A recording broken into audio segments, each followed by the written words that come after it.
The 60 Scoop is yet another racist, ill-conceived, and harmful tactic of the federal and provincial governments of Canada to remove Indigenous children from their families and into the child welfare system. In most cases, there was no consent of the families or the bands that the children belonged to, and it was part of a larger history of oppression of Indigenous people in the country, along with residential schools and forced relocation. The practice began before 1960, but the overrepresentation of Indigenous children in the child welfare system of the country accelerated during the 60s. Most of the children were not only removed from the home, but from their community as well, placed into care with middle-class families of European heritage. And if you think it's over, you're wrong. The overrepresentation of Indigenous kids in care continues today, though fewer are so completely removed from their culture and heritage. During the 1950s and 1960s, compulsory residential schools were being phased out, but they persisted as a place to put children when the government deemed their families were not suited to care for them. In 1951, an amendment was made that let provinces provide services to Indigenous people if that service did not exist at the federal level. Child protection was one of those services, and the number of Indigenous children in care began to explode, from only 29 in BC in 1951 to 1,466 in 1964, for example. In 1951, Indigenous children in care were only 1% of all the kids in care. By 1964, they made up 34% of the kids in care.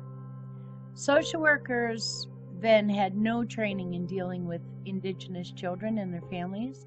Most had no understanding of the culture, history, heritage of the community they were sent to serve. So they based their care standards on what they knew, their own Euro-Canadian values and standards. For example, when social workers saw families living on a traditional diet of fish and berries, dried game, local plants and herbs, they assumed the children were not being provided for. When they saw the poverty on reserves with no understanding of the causes of the poverty, they took the children into care. Parents who were nothing more than poor, but were providing caring homes, had their children taken. There was usually no warning, and there was never consent. It was only in 1980 that BC's laws would require social workers to even notify band councils if they intended to remove a child from the community.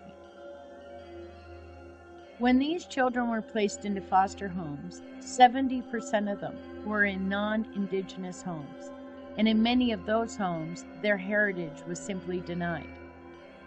Some families even told the children they had a completely different heritage, like Italian or Spanish. Children were also denied their birth records until the parents also consented. 45 to 55% of the children were adopted into American families, and some kids were sent as far away as New Zealand.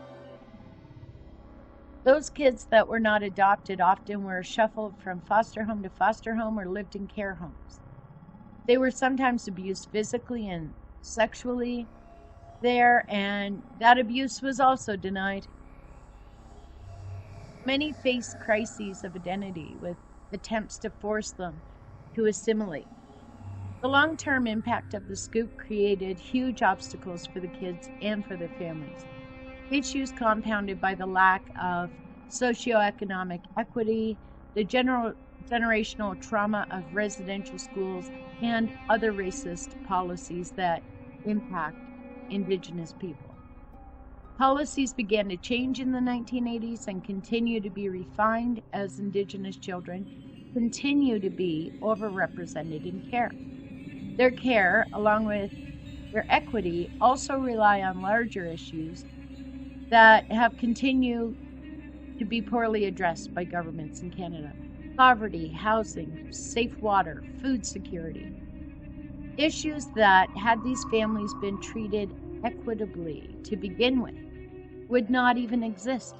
It's a quagmire resulting from generations of maltreatment that needs to be addressed urgently and with an eye to a very different future. In 2018, the Government of Canada finally financially settled 60 scoop claims with 500 to 700 million in compensation to survivors who are First Nations and Inuit. They're continuing to work on the claims of those survivors who are Métis or non-status claimants. It's an acknowledgement of the harm done, but it's far from a complete solution. Thank you for listening. If you're enjoying these videos and want more, don't forget to subscribe and turn on your notifications so that you don't miss any videos. Thank you for watching.